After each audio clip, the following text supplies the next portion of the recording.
के अंदर या 18 मिनट के अंदर अंदर हम जाए मौका पर पहुँचे और वहाँ पर मौजूद 3 मुलजिमा जो घरों में पहले से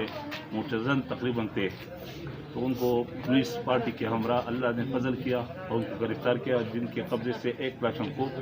और एक नए में पिस्टल जिस पर वारदात हुई है वो भी रिकवर कर लिए गए हैं।